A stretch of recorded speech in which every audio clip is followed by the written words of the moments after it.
Oke guys, welcome back to Daily Charting with Toshi, di mana kita akan daily chart your favorite cryptocurrencies. Oke, dan sekarang kita masuk ke DCWT sesi pertama, di mana di sesi pertama ini kita akan fokus ke Bitcoin, Ethereum, dan macroeconomics ya. Oke, dalam 24 jam terakhir terjadi rally sebesar 2,35%, total market cap di 2,1 triliun US dollars. Bitcoin dominance kita bisa di sini kembali melemah di 0,46%. Volume meningkat sebesar 40%.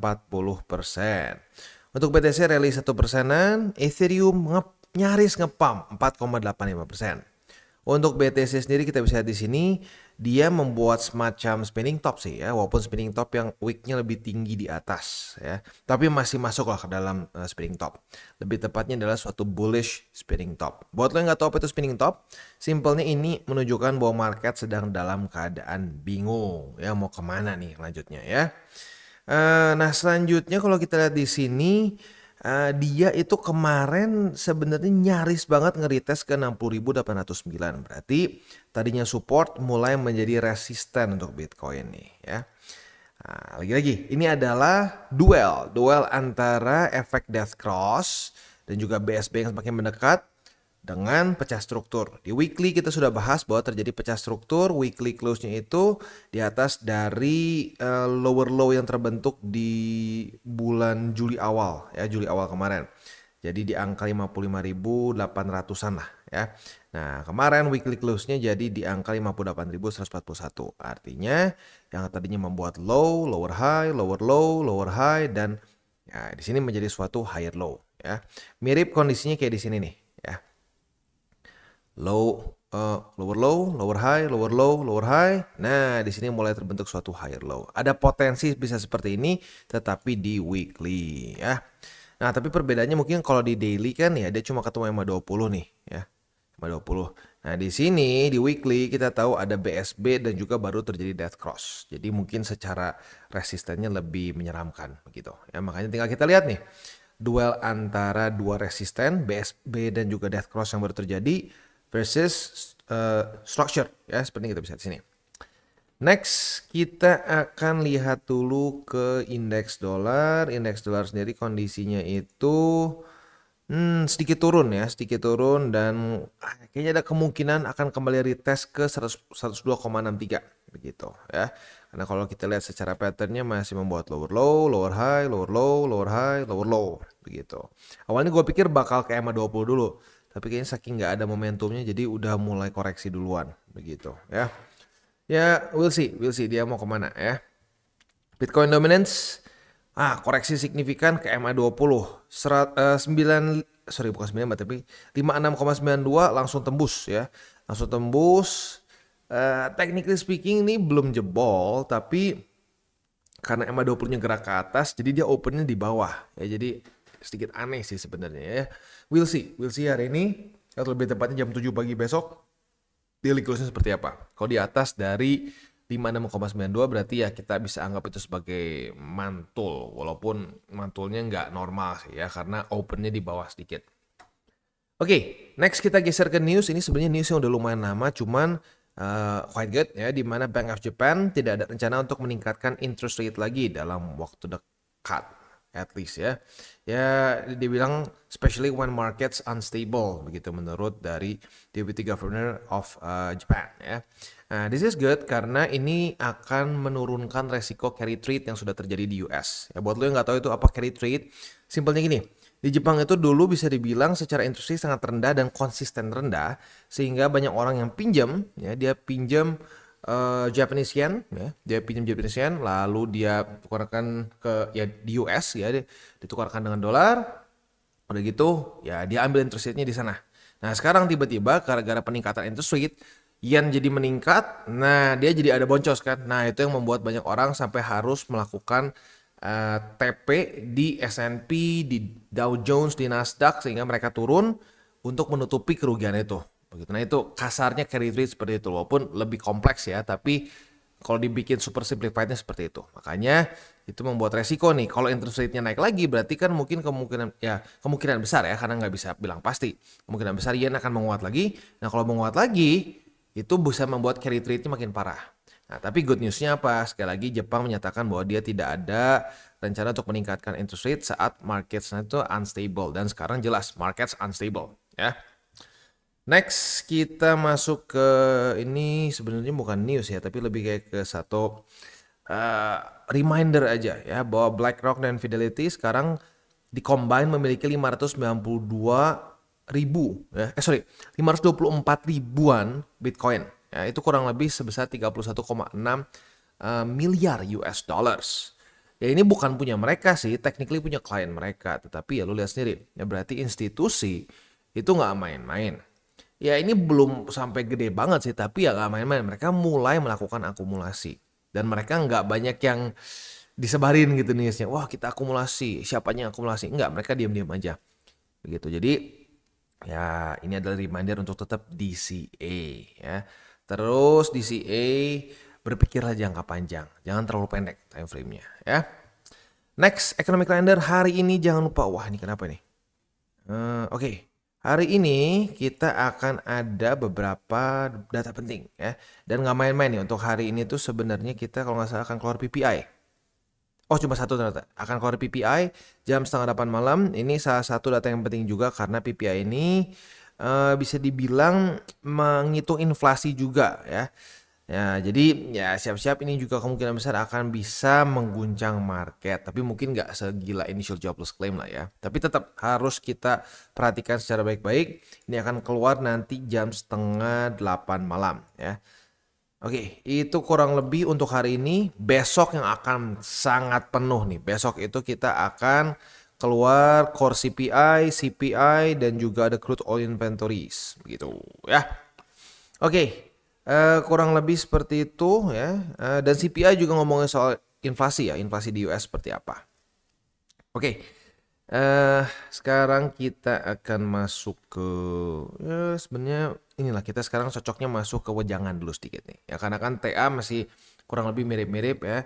Seperti yang gue bilang, gue simpulkan sekali lagi, Bitcoin ini sedang ada duel besar antara dua resisten dan satu bukan support sebenarnya, satu struktur ya, dimana kita tahu weekly close-nya kemarin itu pecah ya, pecah struktur. Ini ada possibility untuk membuat reversal. Nah tetapi di waktu bersamaan di sini sudah ada beberapa resisten yang menunggu, yaitu di BSB di weekly ya. BSB itu ada di angka 61.300 sampai 64.113.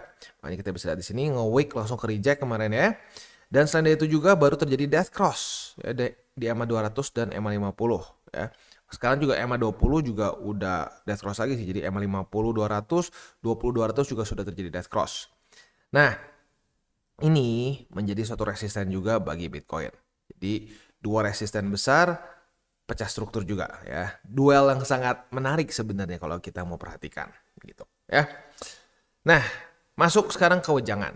Untuk wejangan ini ngomongin soal time frame berpikir ya. Gua perhatiin banyak orang-orang newbies ini yang cukup pendek. Dia ngerasa gini, oh enggak bang, gue nggak pendek berpikirnya, gue mikir 1-2 bulan ke, waduh 1-2 bulan ke depan itu masih short menurut gue, itu masih pendek.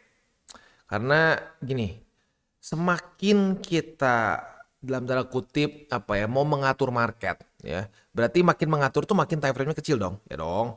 Makin kecil kan lu berharap pokoknya besok gue harus untung segini, atau besok ini harus naik segini, atau harus turun segini.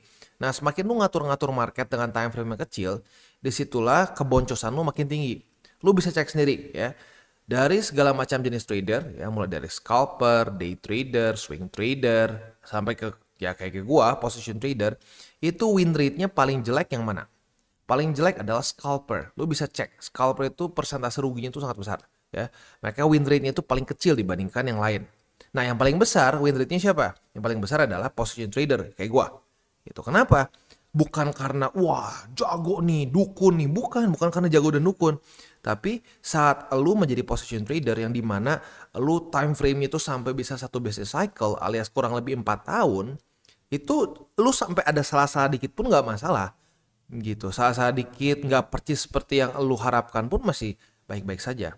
Nah sementara scalper ya, lu cuma kayak berapa belas menit aja salah itu udah bisa minus sana, minus sini, minus sana, minus sini gitu. Jadi ingat, semakin kecil time frame lu, possibility untuk kalah itu lebih besar.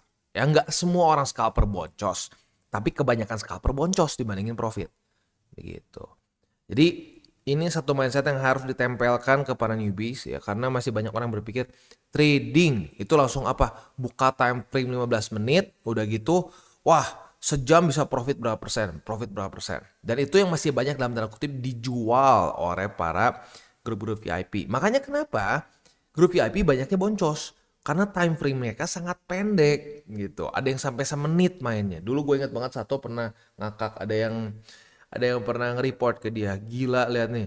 Ternyata grup-grup VIP itu ya, gue pikir ya jelek-jeleknya sejam lah time frame-nya atau 15 menit gitu ya. Ternyata ada yang main 1 menit rata kanan, alias apa? Leverage 100%, margin hajar full. Katanya kalau nggak full nggak yakin. Ya yakin bangkrut, bener. Jadi ingat, untuk para newbies, berpikirlah jangka panjang. Ya, makin kecil time frame lu boleh cek sendiri. Ya, dari scalper sampai ke position trader, win rate-nya itu ya sesuai. Ini yang paling resikonya paling besar tuh di scalper, ya, win rate-nya paling kecil, dan yang paling gede win rate-nya yaitu adalah position trader. Karena apa? Yang satu timing the market, yang satu time in the market. Ini gitu ya. Timing and time in the market. Very different. Ya. Oke, kita langsung masuk ke buy limit. Tetapi sebelum kita masuk ke buy limit, seperti biasa gue akan disclaimer dulu bahwa semua konten dari TCI bukanlah financial advice. Ini semua bentuknya adalah edukasi, ya. Lalu bagaimana cara untuk mendukung TCI? Ada banyak caranya. Lu bisa like our video, bisa share our video, atau juga bisa menggunakan link referral kita di bawah. Dan sekarang kita akan dengar dulu pesan-pesan dari sponsor kita pada hari ini. Oke, today's video is brought to you by Bybit. Dimana di Bybit ini kita bisa melakukan berbagai macam hal, ya, mulai dari yang newbie sampai yang sudah advance. Buat mungkin lo merasa bahwa, aduh bang, gue masih nggak ngerti nih TA, gue masih nggak ngerti charting dan seterusnya, tapi pengen akumulasi, pengen DCA murni. Bisa, lo tinggal masuk ke sini, one click buy, dimana lo bisa pilih lo mau pakai apa, ya, fiatnya. Lo tinggal pilih juga asetnya apa, ya, misalkan lo pengen akumulasi BTC. Misalkan setiap hari Senin jam 7 pagi, misalkan gue pengen akumulasi BTC sebesar Rp100.000 misalkan, ya. Lu bisa langsung lakukan di sini, bisa peer to peer, bisa Dana, Bank BRI dan lain-lain. Ini gila ya, bisa pakai BCA Mobile dan seterusnya. Jadi Bybit ini memang cocok banget buat orang-orang yang tinggal di Indo, ya, bisa langsung pakai bank-bank yang memang sudah biasa kita pakai di Indo, ya. Nah, buat yang intermediate sampai advance juga di sini ada spot, nah, dan juga ada leverage tokens, dan tentu juga ada derivatives trading, di mana kita bisa menggunakan kontrak yang USDT maupun USDC. Jadi di sini lo bisa pakai USDC, ya, karena nggak semua exchanger bisa menerima untuk futuresnya pakai USDC, ya. Dan tentu juga lo bisa earning bunga juga dari kripto lo dan lain-lain. Dan tentu juga di sini kita bisa melakukan copy trade, ya, di mana copy trade dari Bybit ini sudah cukup terkenal, ya, dan kita bisa mendapatkan keuntungan juga. First copy trade kita bisa ada protection 100 USDT loss coverage, ya, dan seterusnya, ya. Jadi buat lo yang tertarik bisa silakan pakai. Klik di link referral kita di bawah. Dan kita masuk ke Bitcoin. Untuk Bitcoin, technically speaking kemarin belum terjadi retest sih, dekat banget tapi belum, ya. Nah, ini kadang-kadang kalau orang yang high risk ini bisa menganggap udahlah ini dianggap aja retest. Nah, jadi buat lu yang mungkin ya high risk gitu ya, merasa bahwa udahlah bang ini tipis-tipis kena lah dihitungnya, ya lu boleh limit. Tapi buat lu yang konservatif, technically speaking ini belum kena. Jadi buat yang konservatif skip dulu aja. Buat lu yang agresif ya monggo mau pasang buy limit. Tapi sekali lagi gue ingatkan, ini adalah posisi short yang lebih cenderung agresif karena technically speaking ini nyaris retest, belum benar-benar retest begitu, ya. Jadi sekali lagi buat yang konservatif nggak usah buka posisi short lah, ya. Buat yang agresif aja. Nah, untuk posisi short ini kalau sampai kena, target TP-nya boleh pertimbangkan di 58.698 atau mau dibulatkan ke 58.700 juga boleh. Mau lebih agresif lagi, target TP-nya boleh pertimbangkan di 56.571, ya.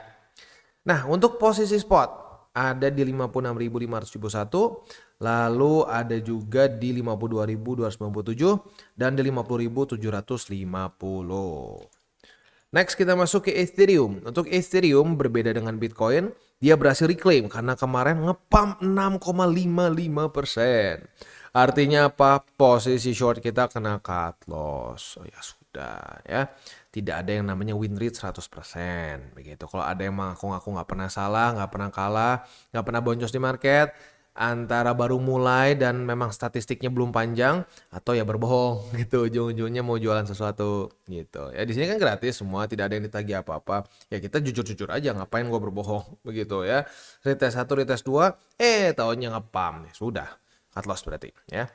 Nah, untuk posisi spotnya jadi naik ya.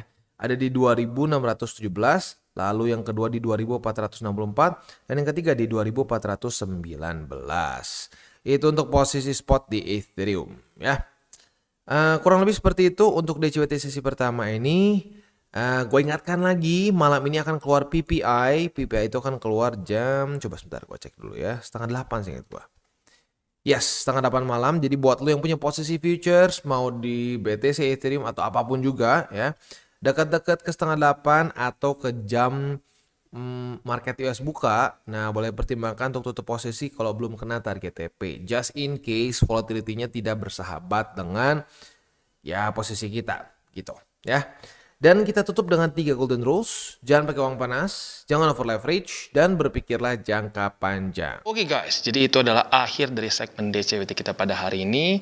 Dan jangan lupa bagi kalian yang merasakan manfaat dari segmen ini, jangan lupa untuk share ke teman-teman kalian. Dan apabila lu pengen mensupport channel kita, ya TCI, jangan lupa untuk menggunakan link referral kita di bawah. Nggak wajib ya, tetapi apabila lu menggunakan link referral kita di bawah, ada macam-macam ya, dari Bybit, Huobi, Maxi, toko kripto, dan banyak lagi ya. Ya, walaupun nggak wajib, tapi kalau menggunakan link referral kita, lu secara langsung membantu perkembangan dari TCI. Dan satu lagi, jangan lupa juga untuk join Telegram group kita, di mana kita bisa ngobrol-ngobrol santai mengenai dunia cryptocurrency secara 2 arah. So, jangan lupa untuk like, subscribe, click the bell icon, and see you on the next video.